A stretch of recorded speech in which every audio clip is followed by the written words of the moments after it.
안녕하세요. 저는 김진석 전도사라고 합니다. 소개를 드려야 될 것 같아서요. 뒤에 계신 성도분들을 뵈니까요.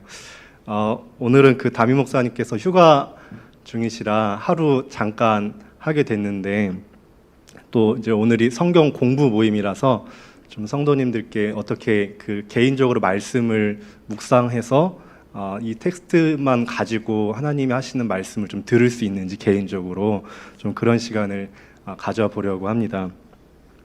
제가 이제 한 10년 정도 CCC라는 대학생 선교 단체에서 사역을 했고, 학생 때도 이제 훈련을 받았습니다. 근데 이제 그 모임에 그 대학교에서 사역을 하기 때문에 매일 아침 8시에 이제 학생들이 그 동아리방에 모입니다. 그래서 8시부터 9시까지 수업 들어가기 전에 한 30분 정도 말씀 묵상 같이 하고, 또 묵상한 것을 나누고, 그렇게 저도 20대를 보내면서 이제 그 사역자가 되고 이 학생들에게 이런 질문이 있었습니다. 왜 그 성경을 묵상해야 되는지, 또 큐티라는 것을 왜 하는 게 의미가 있는 건지.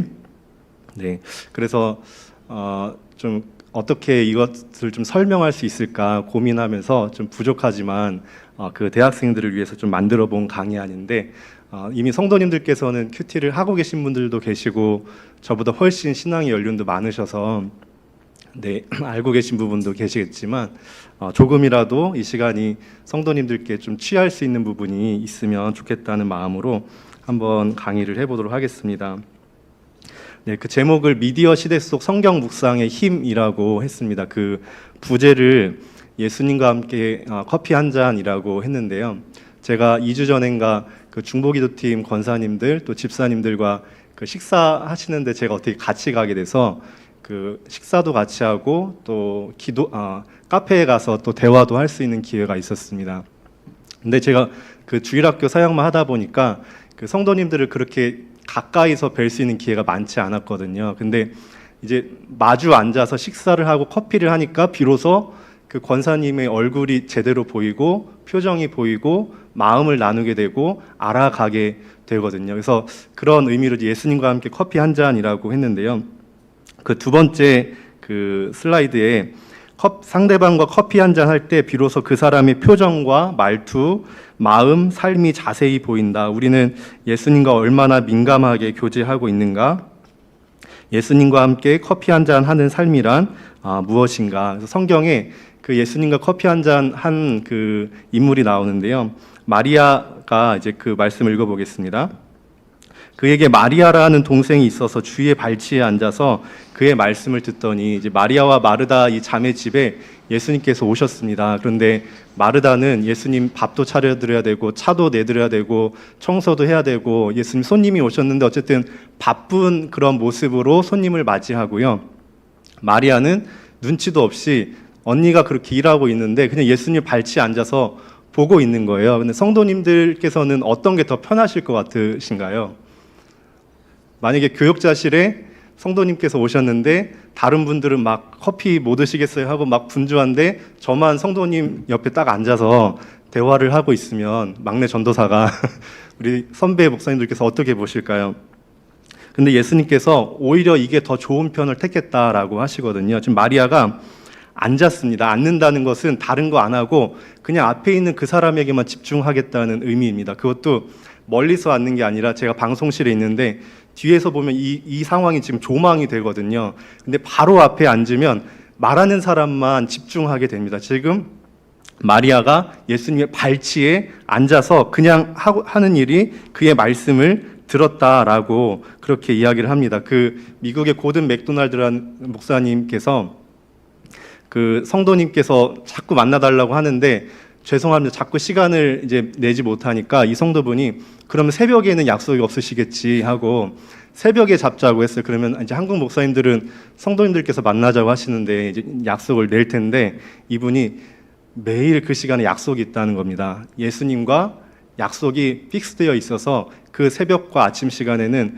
말씀을 통해 아브라함을 만나고 모세를 만나고 예수님을 만나는 이 약속이 제 평생 그 시간에는 고정되어 있어서 성도님의 제안에도 불구하고 죄송하지만 시간이 그때는 안 됩니다 라고. 그래서 우리가 그냥 돌아다니면서 교제할 수 있지만 정말 약속을 잡고 시간을 정해서 마주 앉아서 교제하는 것, 이게 성도님들께서도 교제하는 방법이지만 우리가 예수님과도 그렇게 시간을 정해놓고 마주 앉는 게 이제 큐티라고 할 수 있습니다. 그래서 목차를 보면요, 왜 그 묵상을 해야 되는가, 그리고 왜 묵상을 말씀으로 해야 되는가, 그리고 왜 묵상을 아침에 하는 게 좋은가, 그리고 이제 묵상하는 구체적인 방법은 관찰하고 그걸 해석해서 내 삶에 적용하는 건데, 특별히 관찰을 어떻게 하는가. 왜냐하면 관찰이 이 묵상의 과정 중에 70~80%만큼 중요하다는 생각이 들기 때문입니다. 그리고 큐티를 잘하기 위한 몇 가지 제안을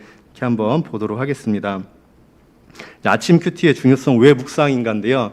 그 책 이름이 있습니다. 왜 우리 목사님은 설교를 못할까? 이게 책 제목인데 저도 되게 흥미로워서, 이 책을 쓴 데이비드 고든이라는 사람이 미국의 고든 코넬의 그 신학교 교수이기도 했습니다. 근데 이 책을 언제 쓰셨냐면 임종의 순간 이제 맞이하기 직전에, 그러니까 이제 시한부 선고를 받고 내 인생이 얼마 안 남았는데 인생에 꼭 하고 싶은 마지막 말이 있고 책으로 남겨야겠는데, 그게 왜 우리 목사님은 설교를 못할까라는 책의 제목이었어요. 그러면 이분이 출석하시는 담임 목사님은 얼마나 마음이 그러실까요? 근데 이제 너무 도발적이고 흥미로워서 제가 이 책을 읽어봤는데 의미 있는 이야기를 하고 있었습니다. 이 시대의 목사님들의 설교가 깊이가 낮은 이유, 이제 이 이야기인데요. 결국은 그 이유를 전자 미디어 때문이라고 그렇게 이제 이 책은 풀어가고 있습니다. 그래서 그 6번째 슬라이드 맨 밑에 오른쪽에 우리 같이 한번 성도님들께서 읽어주시면 감사하겠습니다. 우리가 텍스트를 읽지 못하는 직접적인 원인은 전자 미디어 때문이다. 전자 미디어가 지배하는 문화는 속도 자체가 매우 빠르다. 전자 미디어는 어마어마한 속도로 소리와 이미지를 쏟아낸다. 우리는 온전히 뭔가에 몰두하지 않고 산만함과 멀티태스킹에 수능해 간다. 네, 그 인류가 얻는 게 있으면 잃는 게 있습니다. 그래서 예전에는 구술 문화였습니다. 말로 그냥 전하고 또 문자로 편지를 쓰고 문자로 전하는 그런 문화였는데, 이제 미디어 시대가 되면서 장점이 있습니다.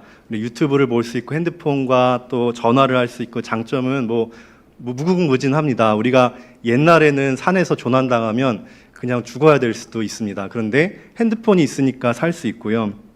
저도 이제 요리를 못하지만 그 유튜브를 통해서 그 백종원 아저씨 이걸 보고서 요리를 할 수 있거든요. 그리고 배달을 시킬 수도 있고요. 그런데 인류가 얻는 것이 있으면 잃는 것이 있는데, 이 책에서 인류가 이렇게 미디어를 통해 얻으면서 동시에 잃어가는 것을 크게 두 가지를 이야기하는데, 첫째는 전에 비해서 신중하게 자주 생각을 글로 옮기지 않는다라고 합니다. 예전에는 다 편지 문화였기 때문에 편지를 쓰려면 내가 생각을 이렇게 하는데 기승전결을 어떻게 하고 어떻게 좋은 표현을 써서 할까라고 이제 글을 정리할 수 있는 그런 생각을 습관처럼 하게 되는데, 요즘엔 이제 SNS나 카톡을 보내시더라도 그냥 내 생각을 이모티콘 하나로만 보낼 수도 있습니다. 그러니까 내 생각을 논리정연하고 또 좋은 표현을 담아서 전달하는 것이 점점 이 인류가 전체적으로 잃어가고 있는 문화라고, 그 장점이라고 합니다. 또 하나는 전화를 하기 시작하면서 이제 목소리만 들리거든요. 그러면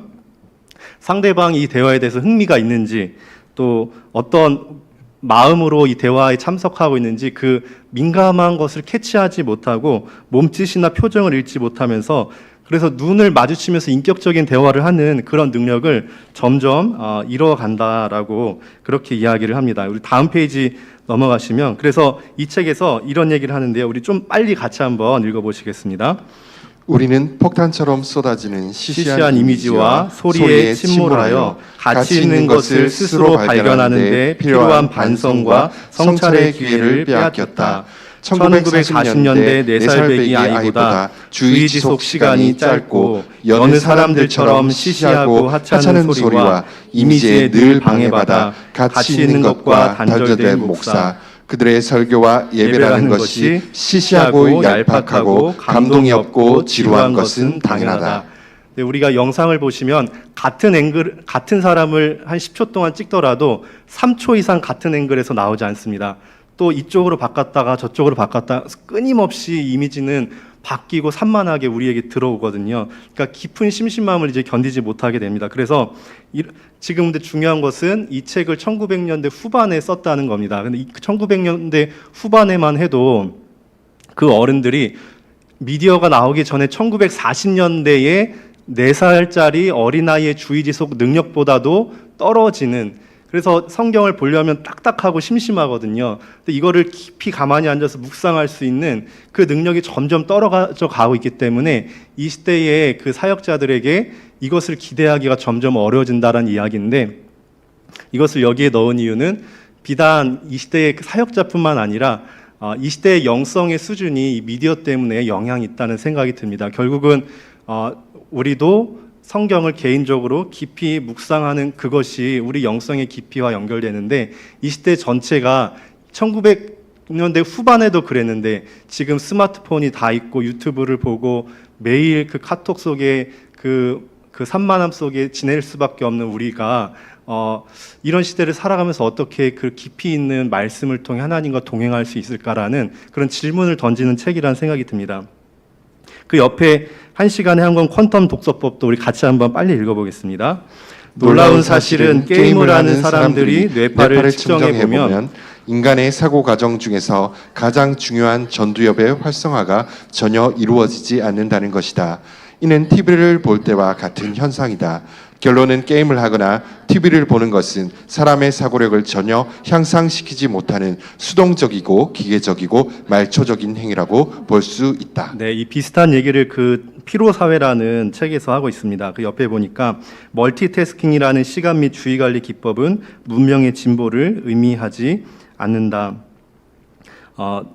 더 많은 일을 할 수 있게 됐습니다. 해외에 가서도 카톡으로 업무를 볼 수 있고 또 운전을 하면서도 음악을 들을 수 있고, 그러니까 아무튼 그 한 가지만 집중해서 한다기보다는 이런 미디어 시대 때문에 다양한 것을 동시에 할 수 있는 이런 것을 우리가 얻게 되었는데, 이게 과연 그 인류의 진보를 의미하는가? 이 책은 그렇지 않다라고 하면서요. 두 번째를 읽겠습니다. 제가 읽겠습니다. 동물은 자신이 마주하고 있는 대상에 사색적으로 몰입할 수 없다. 멀티태스킹뿐만 아니라 컴퓨터 게임과 같은 활동 역시 야생동물의 경계 태세와도 크게 다르지 않는 주의 구조, 넓지만 평면적인 주의 구조를 생산한다. 심심한 것에 대해 거의 참을성이 없는 까닭에 창조적 과정에 중요한 의미를 지닌다고 할 수 있는 저 깊은 심심함도 허용하지 않는다. 그래서 성경은 묵상한다는 건 조용한 시간 속에서 그 건조하게 보이는 글만을 보고 이렇게 마음에 와닿게 하는 건데, 이 깊은 심심함을 견디지 못하니까 묵상이 점점 어려워지게 된다라는 이야기를 하고 있습니다. 그리고 철학을 포함한 인류의 문화적 업적은 깊은 사색적 주의에 힘입은 것이다. 단순한 분주함은 어떤 새로운 것도 낳지 못한다.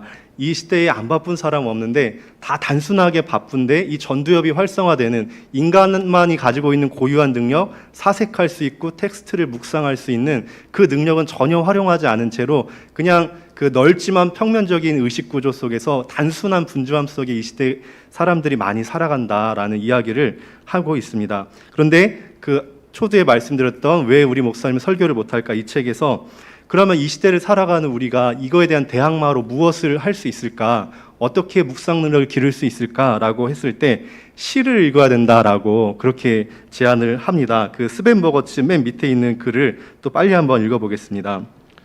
시를 제대로 읽으려면 습관적인 현대 생활에서 빚어진 얄팍한 의식 상태에서 벗어나야 한다. 이것은 말처럼 쉬운 일은 아니다. 우리는 낱말을 덩어리로 모아서 읽는다. 눈을 쫓아오지 못하는 말소리는 테이프가 마그네틱 헤드에 긁힐 때 나는 잡음이나 다름없다. 그 잡음은 더 느려져야 한다. 처음에는 보통 속도로, 나중에는 2배로. 그렇지 않으면 시인이 그 행에서 들었던 정교함을 결코 들을 수 없다. 느리게 읽는 것이 힘든 사람일수록 20세기로부터 빠져나와야 하고 시를 읽어야 한다. 네, 지금 20세기라고 했습니다. 이 책을 쓰는 게 20세기인데 지금 21세기는 더 할 겁니다. 그 대항마로서 시를 읽듯이 시는 그냥 글을 읽듯이 빨리빨리 읽는다고 읽는 게 아니라 한자 한자 마음에 새기고 묵상하면서 읽어야 시인이 그 행간에 들었던 의미들을 마음에 이렇게 올 수 있게 하는데, 성경도 그렇게 느리게 읽고 묵상해야 하나님이 기록하신 그 뜻을 내 마음속에 새길 수 있고 알 수 있는 이제 그런 의미가 됩니다. 그래서 왜 묵상인가부터 이제 한번 보도록 하겠습니다. 성경에서부터 이미 묵상이 너무 복 있는 활동이라고 이야기를 하고 있기 때문입니다. 제가 시편을 한번 읽겠습니다. 복 있는 사람은 악인들의 꾀를 따르지 아니하며 죄인들의 길에 서지 아니하며 오만한 자들의 자리에 앉지 아니하고 오직 여호와의 율법을 즐거워하여 그의 율법을 주야로 묵상하는 자로다. 시편 1편 1절에서부터 복 있는 사람이 어떤 사람인가 이야기하는데, 그 괄호친 까만 부분은 이런 사람은 아니다라는 이야기고, 결국은 어떤 사람이 복 있는가 할 때 핵심 동사는 묵상하는 자입니다. 그래서 성경에서 말하는 진짜 복 있는 사람은 묵상하는 자인데, 묵상은 말씀드리자면 머릿속에서 맷돌을 돌리는 거거든요. 무언가를 넣고 갈아내는 거거든요. 천천히. 근데 그 맷돌에 무엇을 넣는 게 복이냐 하니까 유튜브를 넣어서 갈면 아무리 묵상해도 별게 안 나옵니다. 그런데 성경을 넣어서 묵상을 하면 그게 복이라고 합니다. 그 성경을 얼마나 사랑하는지, 어느 정도로 묵상을 하냐면 이 사람이 주야로 밤낮 시도 때도 없이 성경을 머릿속에 넣고 맷돌 돌리듯이 묵상을 합니다. 그런데 그렇게까지 왜 하느냐 보니까 여호와의 율법을 너무너무 즐거워해서 그렇게 하지 않을 수 없는 그 마음의 상태 자체가 이미 복 있는 사람이라고 합니다. 저와 성도님들께서는 이미 묵상이라는 것을 많이 경험해 보셨을 건데요. 연애 편지를 받더라도 이 묵상을 시작하게 됩니다. 사랑하는 사람이 별거 아닌 그 글을 썼는데 무슨 의미로 이걸 썼을까 반복해서 읽고 천천히 읽고 단어를 곱씹어보고 이게 무슨 의미였을까 그걸 느껴보고, 이게 묵상이거든요. 사랑하는 주님께서 뜻을 담아서 우리에게 계시해 주신 성경을 사랑하는 주님이 나에게 쓰신 말씀이라고 생각했을 때 그렇게 묵상하지 않을 수 없습니다. 근데 이게 왜 복이 될까요? 이 마음 자체가 이미 하나님과 동행할 수 있고 하나님을 깊이 알아갈 수 있는 그런 마음의 상태이기 때문에 이것이 복이라고 합니다. 그래서 왜 묵상인가, 우리 다음 한번 넘어가 보겠습니다. 이 묵상의 뜻이 있습니다. 묵상의 원어적인 뜻을 보니까 이런 뜻이 있다고 합니다. 저도 시골에서 어릴 때 밖에서 개를 키웠는데 그 뼈다구를 그냥 던져주면 하루 종일 그걸 그냥 물고 으르렁거리고 놓지 않고, 그걸 어떻게 먹는 건지 소화하는 건지 모르겠지만 그걸 하루 종일 붙잡고 있고 자기 것으로 이렇게 먹거든요. 그게 묵상의 이미지입니다.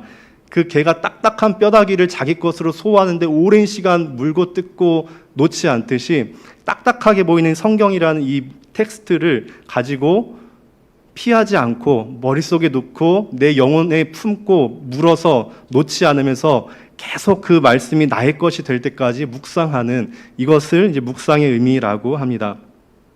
잠언 7장 3절에 보니까요, 이것을 내 마음 판에 새기라라고 합니다. 그래서 그냥 판에 물을 끼얹을 수도 있습니다. 그냥 듣고 잊어버린 설교를 들을 수도 있습니다. 그런데 우리가 한 1400년, 1600년 전에 쓰여진 광개토 대왕릉 비가 지금도 남아있거든요. 왜냐하면 그 딱딱한 돌에 섬세하게 오랜 시간 동안 새겼기 때문입니다. 그래서 말씀은 그냥 잊어버려도 될 정도로 그냥 지나가는 게 아니라 우리의 마음 판이 있다면 거기에 새기는 겁니다. 새기는 게 얼마나 정교한 작업일까요? 얼마나 오랜 인내가 필요할까요? 근데 한번 묵상해서 스스로 말씀을 새긴 그 묵상한 내용은 평생 잊혀지지 않습니다. 그래서 말씀을 이렇게 새기면서 읽으라라고 성경에서도 이야기를 합니다.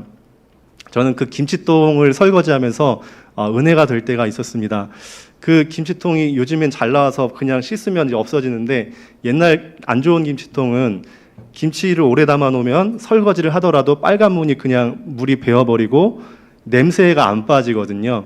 근데 너무 은혜가 되는 겁니다. 이 김치통이 그 수개월 동안 냉장고에서 그 조용한 시간을 견뎌내면서 김치 하나만을 품고 그게 나의 것이 될 때까지, 김치를 빼더라도 냄새가 풍기지 않을 수 없고 빨간물이 뵐 때까지 얼마나 그걸 품고 오랜 시간 조용한 시간 속에 묵상하고 내 것으로 삼았을까? 내가 언제 한번 하나님의 말씀을 그렇게 묵상해서 일주일 동안 말씀을 머릿속에 넣고 다니고 마음에 새기면서 그 설교가 끝났을 때도 그 말씀이 이제 내 머릿속에서 잠깐 관심사에 벗어났을 때도 그 말씀의 향기가 내 안에 있고 색깔이 배어 있는 그게 이제 묵상입니다.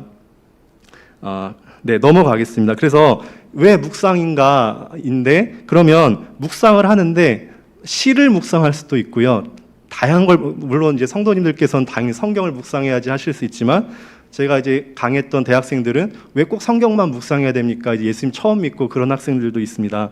그래서 왜 성경인가 했을 때 이제 첫 번째로는 성경 자체로의 권위가 있습니다. 우리 디모데후서 3장 16, 17절을 같이 읽어보겠습니다.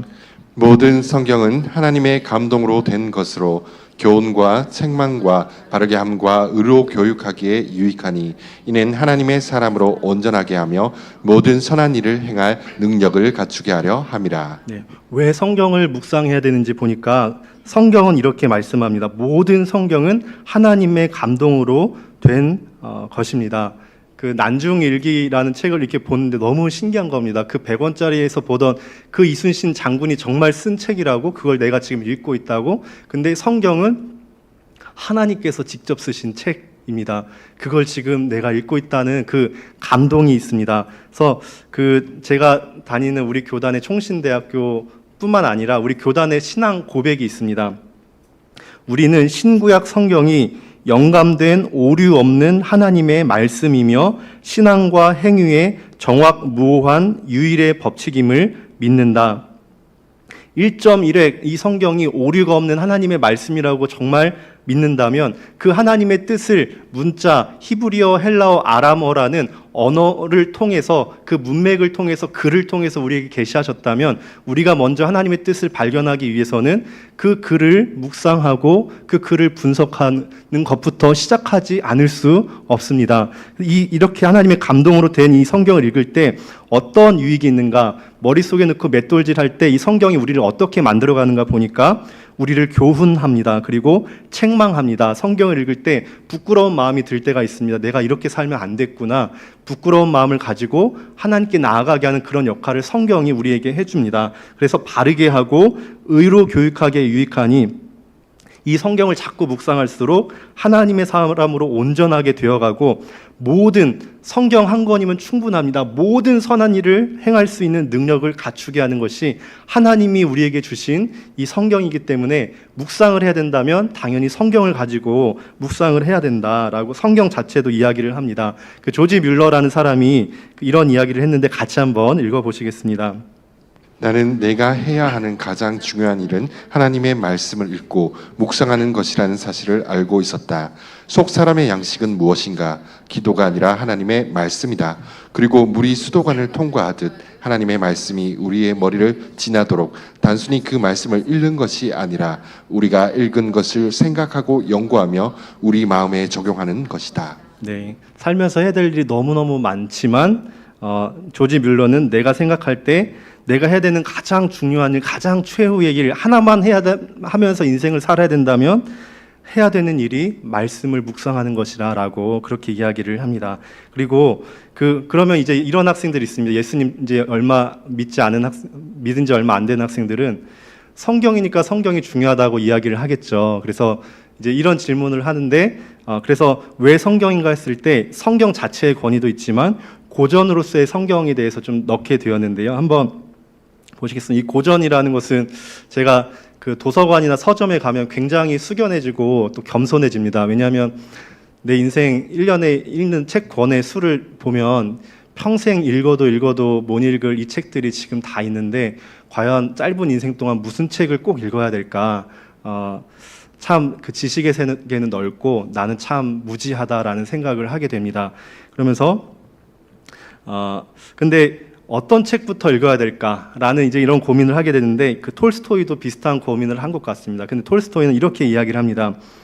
그리 중요치 않은 평범한 것을 많이 알기보다는 참으로 좋고 필요한 것을 조금 더 아는 것이 낫다. 그래서 이렇게 진짜 한 책의 사람으로 살아간 사람들이 있는데요. 세종대왕은요 구소수관이라는 책을 일생 동안 1100번을 읽었습니다.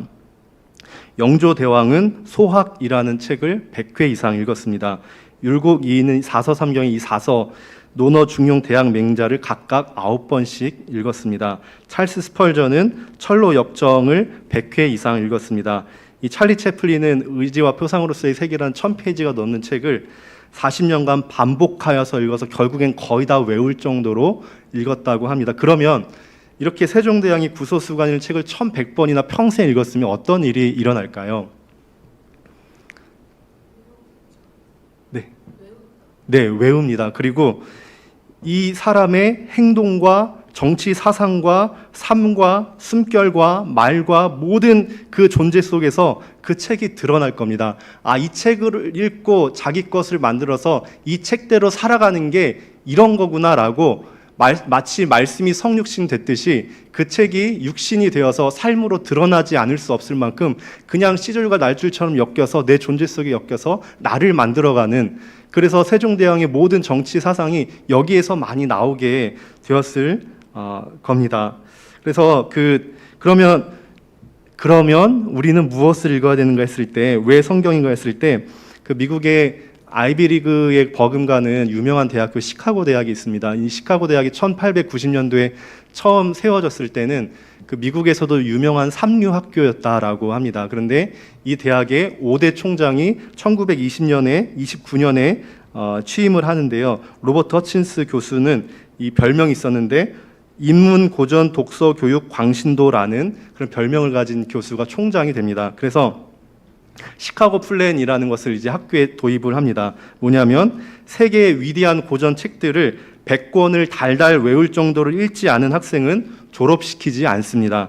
4년 교육과정의 대부분이 인문 고전을 그렇게 100권을 다 읽고 달달 외울 정도로 읽어야 졸업을 할 수 있는 이 시카고 플랜을 도입하기 시작하는데요. 학생들에게 3가지 과제를 줬습니다. 이 책 한 권 한 권 읽을 때마다 첫째, 인생의 롤모델을 발견해라. 둘째, 내 인생을 끌고 갈 가치를 발견하라. 셋째, 그 가치를 가지고 꿈을 꾸라. 이 3가지를 100권의 고전을 읽으면서 학생들이 해야 되는 과제였습니다. 그런데 놀라운 일이 일어나기 시작합니다. 노벨상 수상자들이 졸업생 중에 나타나기 시작하는데요. 이 대학 졸업생 중에서만 85명 이상의 노벨상 수상자가 나오기 시작합니다. 소문난 삼류학교였는데, 그러면 이제 궁금해지기 시작합니다. 도대체 그 시카고 대학 학생들이 4년 동안 달달 외울 정도로 읽어댔던 100권의 책 목록이 무엇일까가 궁금해지기 시작합니다. 그래서 더 그레이트 북스라고 위대한 책들이라는 걸 이제 검색하시면 이 100권의 책을 보실 수 있는데요. 그 책 중에 어떤 책이 있는가 보니까 다음 페이지 넘어가셔서요. 마태복음이 그 중에 한 책입니다. 지금 수요 성경 공부 때 하고 계시는 욥기가 그 중에 하나입니다. 로마서, 고린도전서, 이게 100권의 책 목록 중에 하나입니다. 과연 이 학생들이 이 책들을 읽으면서 어떤 롤모델을 발견했을까요? 예수님이 주인공이신 이 성경을 읽으면서 어떤 롤모델을 발견했으며 어떤 가치를 품게 됐을까요? 하나님 나라를 먼저 구하라는 마태복음을 읽으면서 도대체 어떤 가치를 품었을까? 하나님 앞에, 주권 앞에 겸손하는, 인생의 고난을 어떻게 대처해야 되는지 얘기하고 있는 욥기를 읽으면서 어떤 가치를 발견했을까? 복음의 정수가 흐르고 있는 로마서를 통해서 어떤 가치를 발견하게 됐을까? 사랑이 없으면 아무것도 아니라는 그 사랑장, 부활할 거라는 그 부활장 유명한 고린도 전서를 읽으면서 어떤 가치를 발견하고 꿈을 꾸어 나가서 노벨상까지 타는 그런 위대한 인생을 살 수 있었을까? 그래서 객관적으로 보더라도 이 성경이 결코 시시하지 않고 짧은 인생 중에 읽고 읽어야 되는 한 책을 꼽으라면 성경인 이유라고 이 시카고 플랜도 이야기를 하고 있습니다. 그래서 왜 묵상을 해야 되는지, 묵상한다면 왜 성경을 해야 되는지, 그리고 그 성경을 묵상한다면 왜 굳이 좀 아침에 하는 게 좋은지 이제 넣게 되었습니다. 그래서 그 한때 우리나라에서도 그 좀 화제가 되었던 책이 있습니다. 좀 오래되었는데요. 아침형 인간이라는 책이 있습니다. 물론 이제 그 뒤에 많은 또 연구 이렇게 논문들이 나왔습니다. 꼭 사람마다 다르다. 이제 야행성이어서 밤에 집중하는 게 또 잘 되는 사람도 있다. 꼭 다 그럴 필요는 없다라는 이제 이야기도 있지만 어쨌든 이 책이 하는 게 좀 이렇게 귀를 기울일 그런 좀 가치는 있는 것 같습니다. 이 책은 말하기를 그 해 뜨면 일어나고 해가 지면 잠자는 생활을 인류 역사상 거의 100년 전까지 해왔습니다. 그러니까 밤에도 얼마든지 즐기고 일할 수 있는 시대가 불과 인류 긴 역사상 100년도 되지 않습니다. 그래서 이 원시 사회로 다시 되돌리자는 게 아니라 지나친 야행성, 또 불규칙한 생활 리듬, 부족한 수면, 이런 부작용들이 나타나기 시작하는데요. 사람이 체온이 가장 최저점으로 떨어질 때 깊은 숙면을 할 수 있다라고 합니다. 이 사람의 체온이 낮 2시에 가장 높게 올라가고요. 새벽 2시부터 4시까지가 가장 최저점에 떨어집니다. 그래서 이 책이 제안하는 그 수면 패턴은 이 체온이 떨어지기 시작하는 밤 11시에 잠들어서 이제 다시 상승 곡선을 그리기 시작하는 5시에 일어나는 것이 가장 좋고, 일어난 지 1시간이 지난 6시부터 8시까지가 두뇌가 풀가동이 되는 가장 명석해지는 시간이라서 이때 집중력이 낮 시간의 3배라고 합니다. 그래서 이때 1시간을 공부하면, 업무를 하면 낮에 3시간을 한 것과 같은 그런 집중력과 맞먹는 그런 성과를 낼 수 있다라고 합니다. 그러면 이제 그러면 뭘 할까가 이제 인생의 우선순위가 됩니다. 이렇게 소중한 아침 시간에 카네기는 아침잠은 인생에서 가장 큰 지출이라고 했는데, 이 아침 시간에 무엇을 할까, 가장 집중할 수 있는 시간에 그때 성경을 본다면 가장 집중해서 하나님을 만날 수 있을 겁니다. 그리고 또 물론 점심시간에 할 수도 있고 저녁에 할 수도 있지만 패턴을 만들어갈 수 있습니다. 아침에 성경을 묵상해서 하나님 음성을 듣고 그걸 가지고 하루를 적용해 보면서 살아갈 수 있습니다. 그리고 큐티가 말 그대로 quiet 타임, 조용한 시간인데 우리 일상 중에 아무에게도 방해받지 않고 전화 오지 않고 카톡 확인 되지도 않고 아무 잡생각 없이 그냥 깨끗한 생각으로 할 수 있는 시간이 아침밖에 없습니다. 그래서 이 아침에 가장 우리 인생에 중요한 일, 하나님의 말씀을 묵상하는 일을 시작해서 그걸 가지고 하루를 순종하며 살아가는 이 패턴이 참 중요합니다. 그래서 그 그림을 보시면 저희 그 소파가 이렇게 무너져서 그 책을 받쳐놓은 건데요. 이제 그 책에 이제 제가 20대 때 했던 큐티 책을 그냥 이렇게 쌓아놨습니다. 거기 보시면 2013년 것도 있고 4년 것도 있고 뭐 2020년 것도 있고 이제 한데요. 제가 대학생활 이 선교단체에서 훈련받으면서 가장 의미 있게 제 인생에 남는 한 가지를 뽑으라고 한다면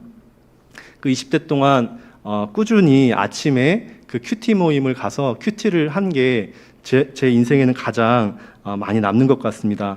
그래서 이렇게 이제 30분 정도 묵상을 하고 이제 같이 그룹끼리 나누면은 이제 한 4학년 정도 되니까 한 5, 6년 정도 꾸준히 큐티를 해보니까 그래도 신입생들보다는 제가 이제 잘하게 되잖아요.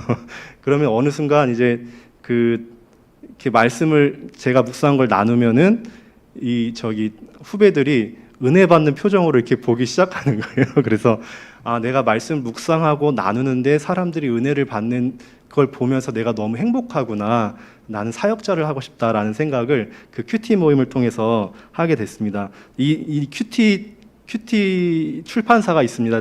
많은 데가 있는데요.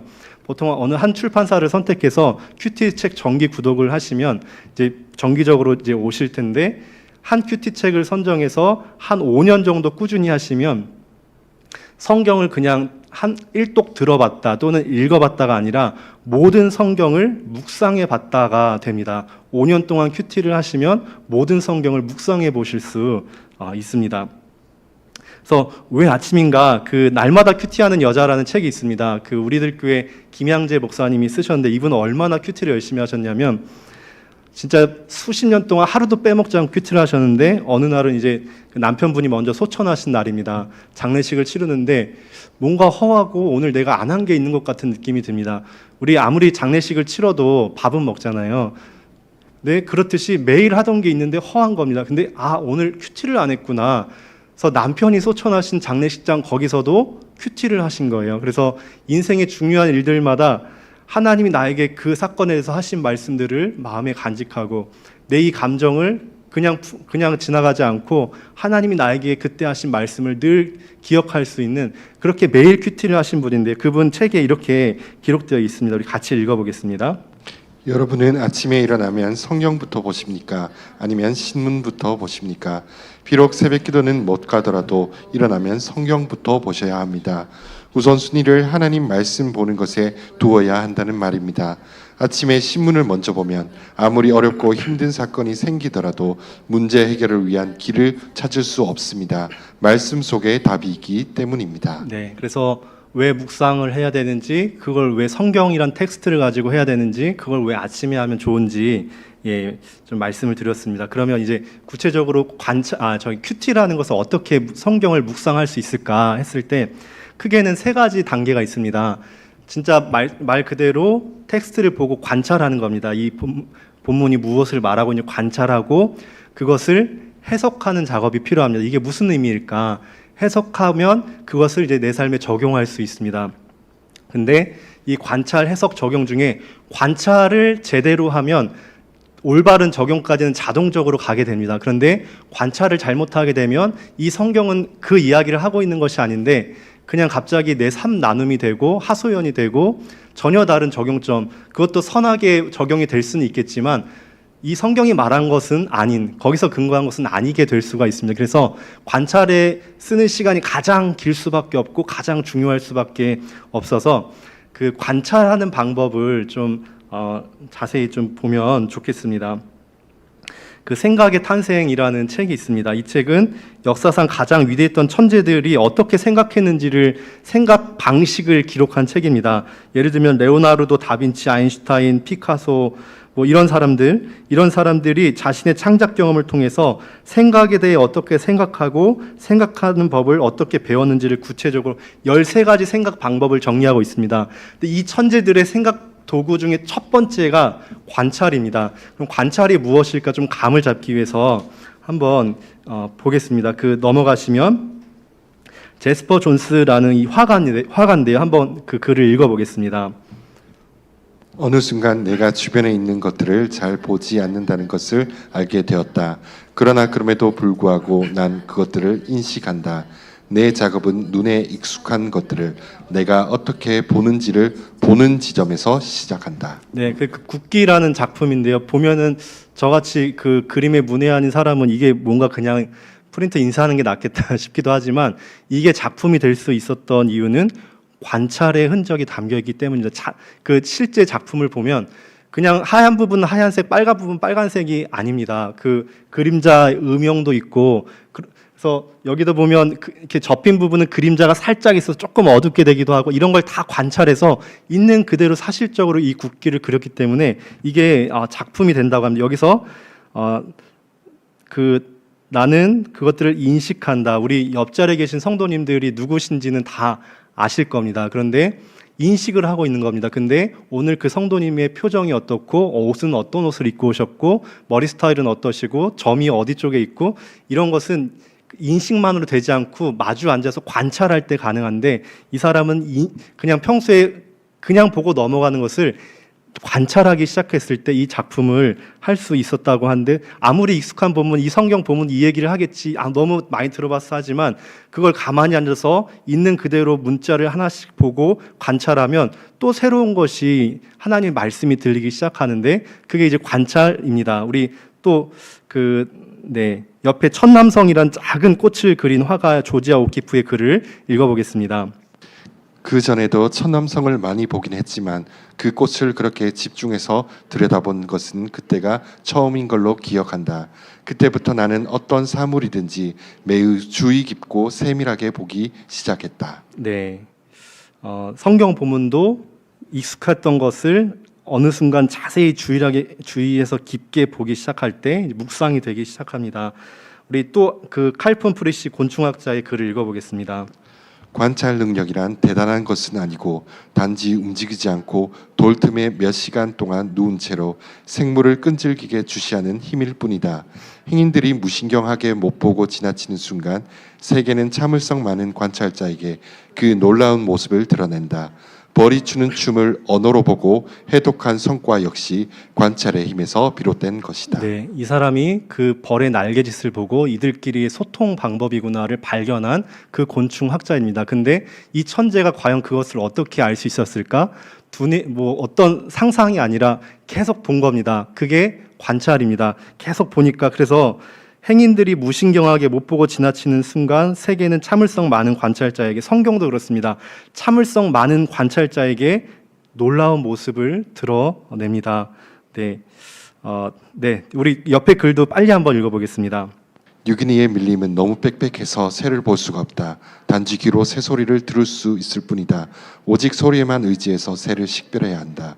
다행히 나는 음악을 좋아해서인지 몰라도 새 소리를 잘 구분할 수 있는 밝은 귀를 갖고 있다.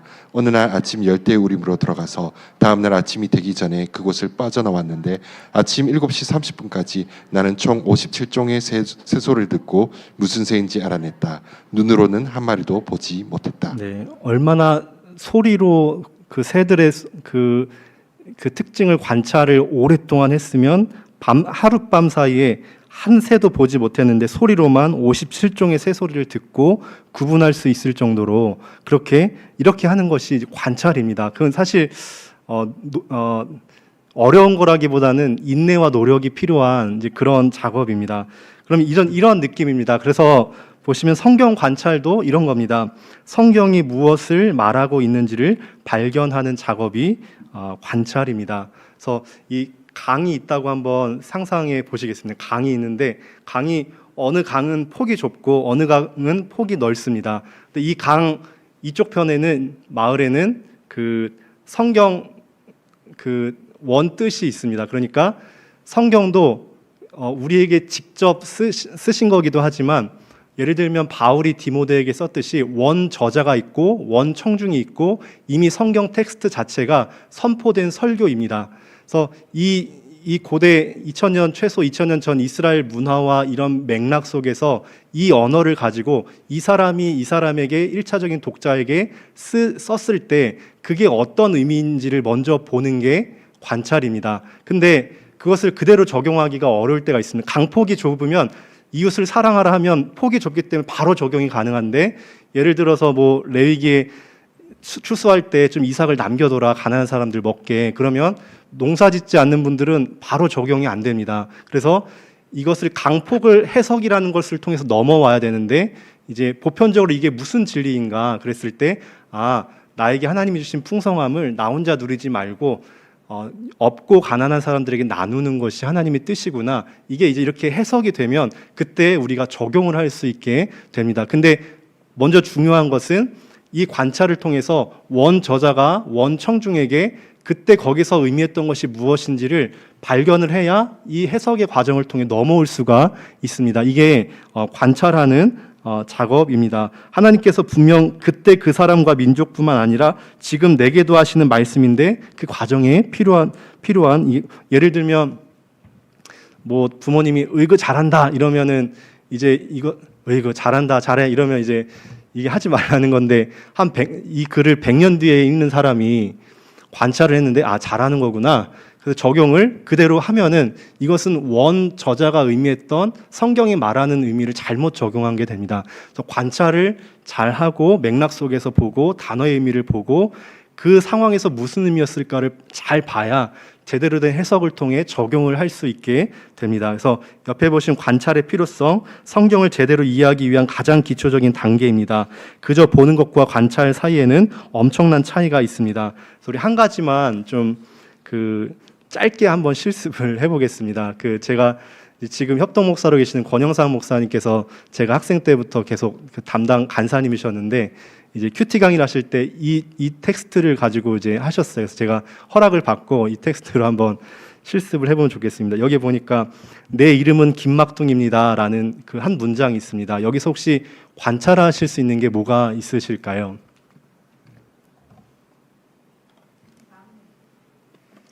네, 막둥이라는 것은 이제 진짜 사전적 의미로 막내를 의미합니다. 그래서 막내일 수도 있고 막내가 아닐 수도 있지만 어쨌든 위에 형제들이 있는 그런 이제 막둥이구나 이걸 또 알 수 있습니다. 네, 이게 네, 객관적으로 다 동의를 이 텍스트를 통해서 하실 수 있으면 잘된 관찰입니다. 또 어떤 걸 볼 수 있을까요?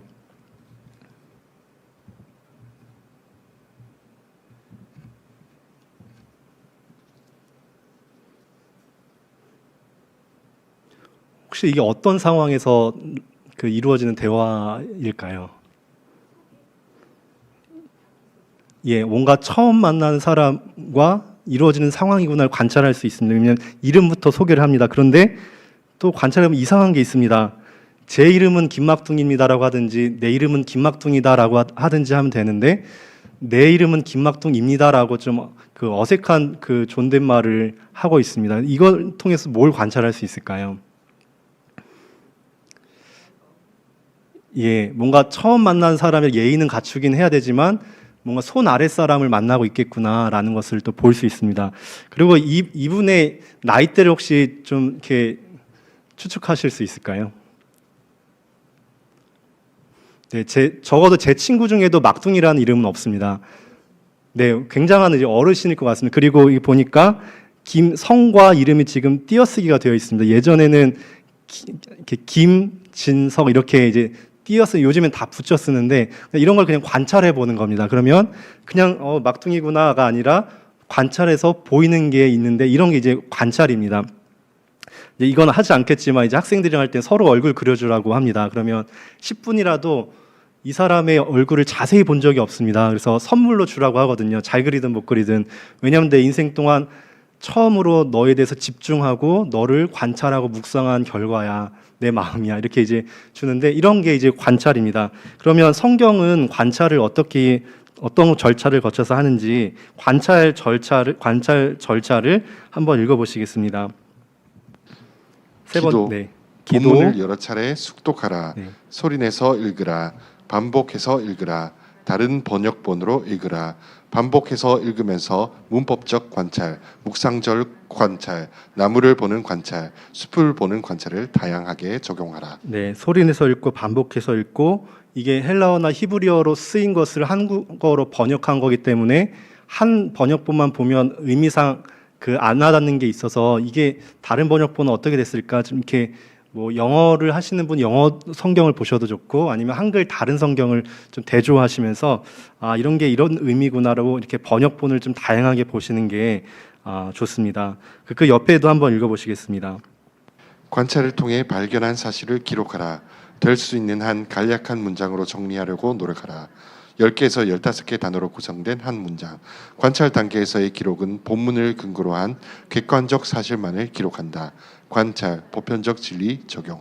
네, 관찰을 통해서 발견한 사실을 이제 기록합니다. 그래서 큐티는 반드시 펜을 들고 적으면서 해야 됩니다. 그래서 학생들에게 큐티하라 그러면 한 30분 동안 묵상 시간을 주면은 손은 가만히 있고 그것도 핸드폰으로 켜가지고 계속 이렇게만 보고 있는데 그럼 나눔이 굉장히 평면적입니다. 왜냐하면 사고의 전개가 잘 되지 않습니다. 글을 적어야 그 다음 생각이 전개가 되고 이제 정리해서 또 묵상을 할 수가 있습니다. 그리고 그 관찰을 할 때는 본문을 통해서 모두가 동의할 수 있는 객관적인 사실을 기록하는 겁니다. 그래서 그 성경 공부와도 또 다른 게 큐티인데 이제 또 어떤 성경 학자분들은 이 한국 교회의 큐티에 대해서 좀 우려를 표하는 분들도 있고 그런 논문들도 있습니다. 근데 핵심은 뭐냐면 큐티라는 것을 너무 그 맥락 보지 않고 의미 보지 않고 그냥 꽂히는 한 표현과 단어를 통해서 내가 하고 싶은 말을 그냥 하게 되는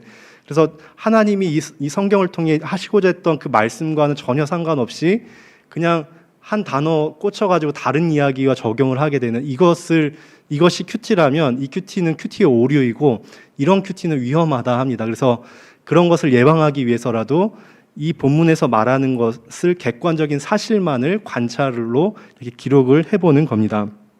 그리고 관찰이 있으면 이제 보편적인 진리가 무엇인지 아까 해석을 했듯이 적용을 하는 건데요.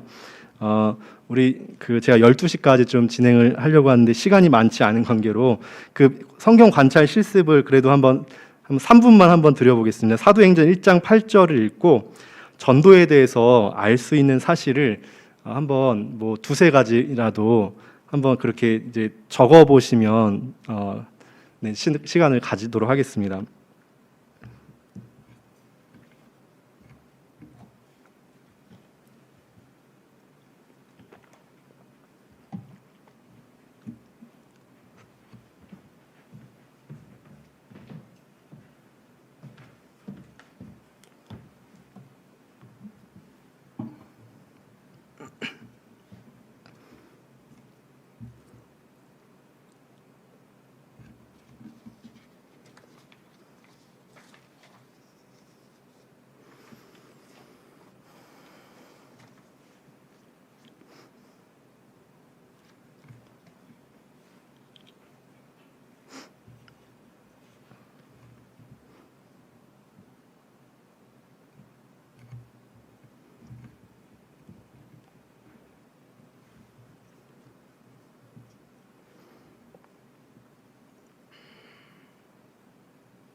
네, 시간을 많이 드리지 못해서 죄송합니다. 같이 한번 네, 혹시 전도에 대해서 관찰하실 수 있었던 게 있을까요?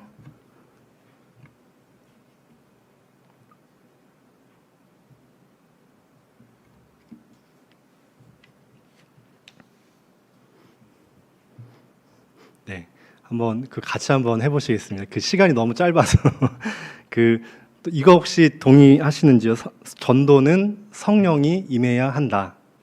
네, 이것은 말 그대로 성경의 표현을 써서 그냥 한 문장으로 짧게 적은 겁니다. 이게 전도는 성령이 임해야 합니다. 그럼 이게 관찰이 됐다면 이것을 어떻게 적용할까는 나중에 전도를 나가기 전에 성령 충만을 구하는 기도를 해야겠다. 이렇게 적용이 될 수 있습니다. 그리고 또 전도는 무엇이 되는 걸까요? 전도는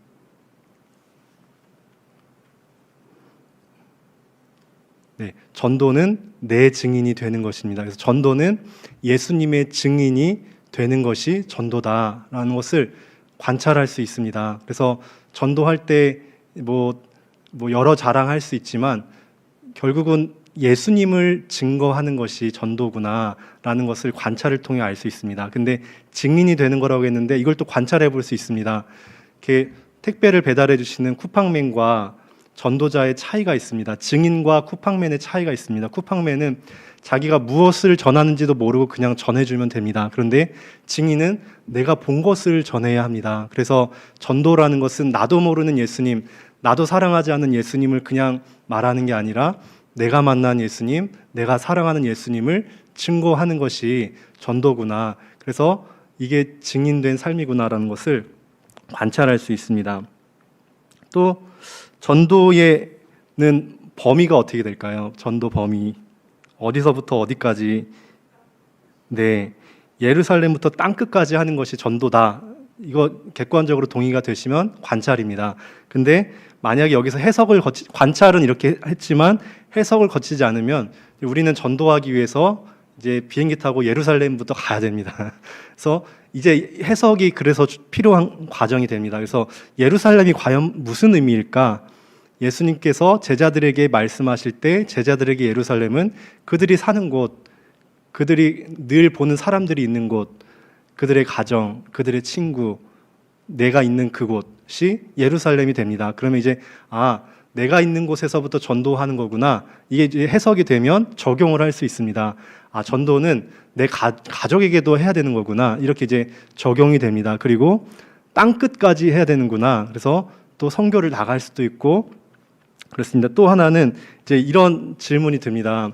이게 과연 관찰을 하다 보니까 예루살렘에 있는 사람들 전도를 다 해야 그 다음에 유대로 갈 수 있고 유대가 전도가 다 끝나야 그 다음에 사마리아로 갈 수 있는 이런 단계적인 지금 의미일까 아니면 동시적인 의미일까 이런 것도 이제 관찰이 됩니다. 근데 이게 만약 관찰이 잘못되면 예루살렘부터 하라고 그랬는데 예를 들어 중고등학생들이 캄보디아 가는데 네 친구들도 믿지 않는 사람들 많은데 뭐 또 돈 들여서 세계 선교를 가냐 할 수가 있습니다. 근데 여기서 이 예루살렘과 온유대와 사마리아와 이 엔드 그리고 이것은 동시 접속사입니다. 그래서 동시에 하는 겁니다. 그래서 기회가 되는 대로 가족에게도 전도하고 친구에게도 전도하다가 기회가 되면 나가서도 전도하고 이게 동시적으로 전도할 수 있는 게 이 전도입니다. 그리고 이 지금 사마리아 땅 끝까지 가면 인종이 바뀌거든요. 전도는 인종의 차별을 두지 않고 모든 사람에게 하는 게 전도구나. 이런 것들을 이렇게 관찰을 통해서 이제 발견을 할 수가 있습니다. 그래서 관찰의 방법들을 옆에 보시면 이제 문학적인 관찰입니다. 방금 했던 그런 게 이제 문학적인 관찰입니다. 단어를 보고 인물을 보고 문장의 그리고까지 보면서 이제 문장을 통해 관찰하는 게 문학적 관찰이고 묵상적 관찰은 느껴보는 겁니다. 그리고 나무 관찰은 이제 세세하게 보고 또 숲 관찰은 이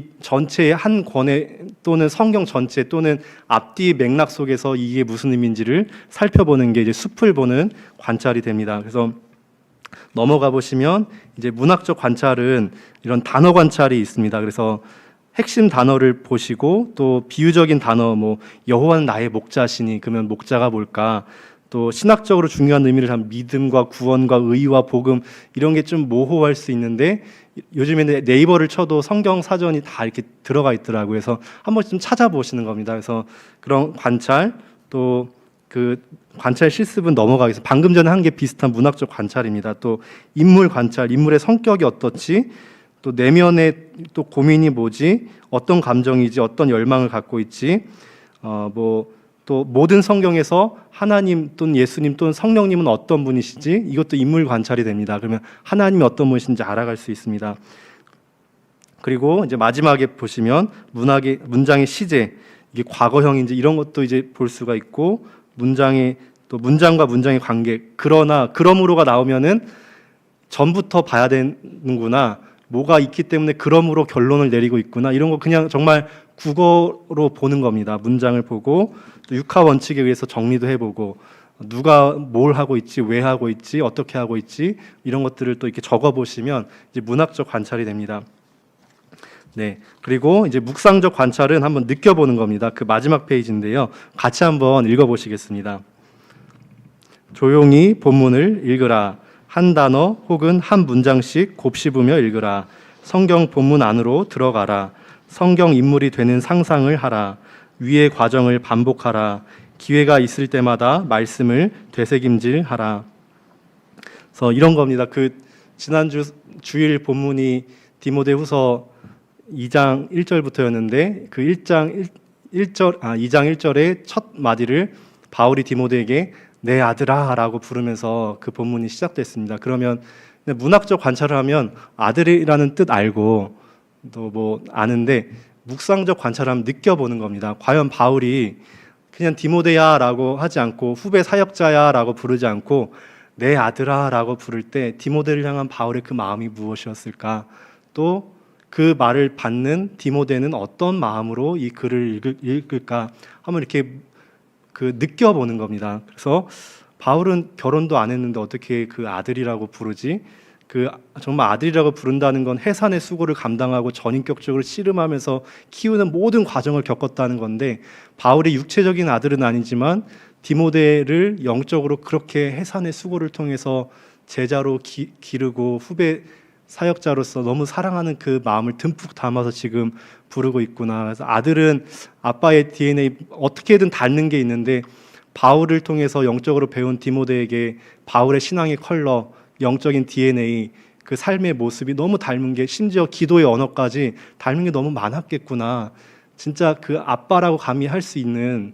그래서 바울이 일만 스승은 있으되 그 아비는 많지 않은데 나는 복음으로 너희를 낳았다. 너희는 나를 본받으라 했는데, 바울은 샘플로서 모델로서 디모데에게 보여주는 그런 진짜 영적인 아비였구나. 그 어떤 애정을 담은 그 한마디로 농축된 말이 이 아들이구나. 그러니까 한번 이렇게 느껴보는 겁니다. 둘 사이의 관계가 어땠을지.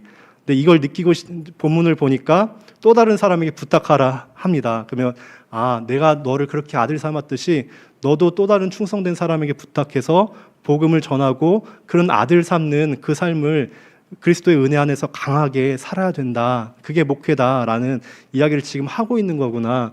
그 아들아라는 것 속에 이런 게 담겨 있구나. 이거를 묵상해 볼 때, 느껴볼 때. 근데 이거는 그 시간이 부족하거나 마음이 조급하면 깊게 못 들어가거든요. 근데 이렇게 한번 묵상을 해보는 겁니다. 네, 그 세 번째 마지막으로 큐티를 잘하기 위한 몇 가지 제안을 말씀드리고 마치겠습니다. 첫 번째는 쓰면서 하는 겁니다. 그리고 두 번째는 큐티에는 왕도가 없습니다. 그래서 소가 그냥 여물 씹듯이 계속 씹습니다. 그래서 말씀 본문을 1시간만 묵상할 수도 있고 하루 종일 묵상할 수도 있고, 어쩔 때 이제 설교를 준비해야 되는 경우에는 일주일 내내 그 본문만 가지고 묵상을 할 수도 있습니다. 근데 왕도는 없습니다. 어쨌든 시간이 되고 마음의 여유를 낼 수 있는 대로 계속 여물 씹듯이 본문을 자주 반복해서 보고 묵상해 보시는 겁니다. 그리고 세 번째로 조용하게 집중할 수 있는 시간과 공간에서 하시는 건, 말 그대로 콰이어트 타임, 조용한 시간에 이제 하셔야 묵상이 되고 집중을 하실 수 있습니다. 그래서 예수님이랑 꼭 그 시간을 약속 시간을 잡아 두셔야 이 시간을 확보할 수 있습니다. 네. 그래서 그리고 네 번째는 순종을 목적으로 이제 해야 합니다. 이제 저같이 이제 설교를 준비하는 사람들이 늘 빠질 수 있는 오류입니다. 나누기 위해서, 설교하기 위해서 본문을 묵상하다 보면 하나님이 나를 거치지 않고 그냥 이성적으로만 나갈 때가 있습니다. 근데 이거를 하나님 말씀하십시오, 제가 순종하겠습니다라는 마음으로 할 때 먼저 하나님 나에게 하시는 말씀이 됩니다. 그래서 순종을 목적으로 하고, 다섯 번째 큐티한 내용으로 바로 기도하라. 아까 생략한 실습 중에 그 염려하지 말라, 뭐 염려한다고 키를 한 잔 더 할 수 있느냐, 이제 이런 본문이 있었는데요.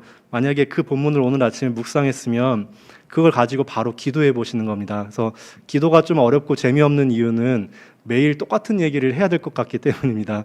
새로운 소재가 없습니다. 그래서 근데 오늘 새로운 본문을 하나님이 나의 염려에 대해서 말씀하셨구나. 그러면 이제 바로 기도를 통해서 그 말씀을 가지고 기도해 보시는 겁니다. 하나님, 믿음이 없는 것, 염려하는 것은 믿음이 없는 거라고 했는데 하나님, 제가 믿음이 없습니다. 하나님 불쌍히 여겨주십시오. 이렇게 기도로 또 제가 하나님께 말씀드릴 수 있습니다. 하나님 말씀을 통해 말씀하시고 기도를 통해 또 소통을 이렇게 하는 겁니다. 하나님, 염려는 무엇을 먹을까 마실까, 이런 의식주에 대한 염려는 세상 사람들이 구하는 거라고 했는데 하나님, 저는 하나님을 알면서도 어떻게 이렇게 의식주에 대한 염려만 하면서 살아갈까요? 하나님, 제가 참 믿음이 없습니다. 제가 이 염려를 가지고 있었는데 하나님께 맡겨드립니다. 기도가 되기 시작합니다. 그리고 마지막 여섯째는 같이 하시면 좋습니다. 그래서 같이 하면 그 좋은 이유가 두 가지가 있습니다. 하나는 풍성하게 묵상할 수 있습니다. 나눔을 들으면서 이분은 이렇게 관찰을 했구나, 난 못 봤는데 이게 오히려 저에게 필요한 말씀일 때가 있습니다. 그래서 본문을 많은 사람이 같이 묵상해서 풍성하고 입체적으로 나눌 수 있습니다. 공동의 묵상이 됩니다.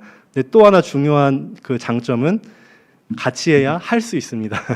혼자 하려고 그러면 그냥 큐티 자체를 못하고 그냥 이렇게 넘어가는 경우가 많은데 같이 하면 할 수 있습니다. 그래서 그 아까 김양재 목사님께서 이렇게 하셨는데 같이 한번 읽어보시겠습니다.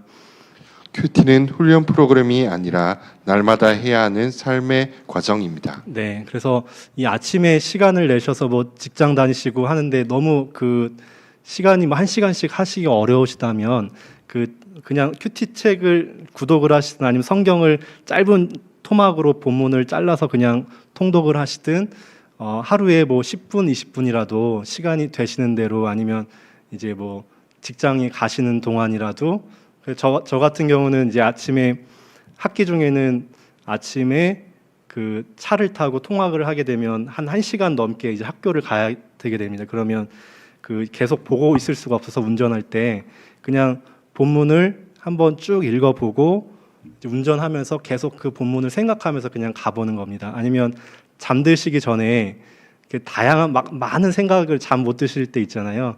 그때 그냥 내일 큐티 본문을 미리 한번 읽어보고 자기 전까지 계속 하나님 말씀만 묵상해 보다가 그렇게 그냥 잠들면 다음 날 아침에 그 본문을 펼쳤을 때 익숙한 본문, 그 다음 단계로 묵상할 수 있는 본문이 또 될 수도 있습니다. 그래서 그 성도님들 시간에 맞게 조금이라도 예수님과 약속을 잡으셔서 한번 이렇게 묵상을 해보시면 어떨까 해서 또 이렇게 강의를 한번 준비해 봤습니다. 제가 한번 기도하고 오늘 마치도록 하겠습니다. 하나님 아버지 감사합니다. 하나님을 사랑하는 것은 곧 말씀을 사랑하는 것임을 믿습니다.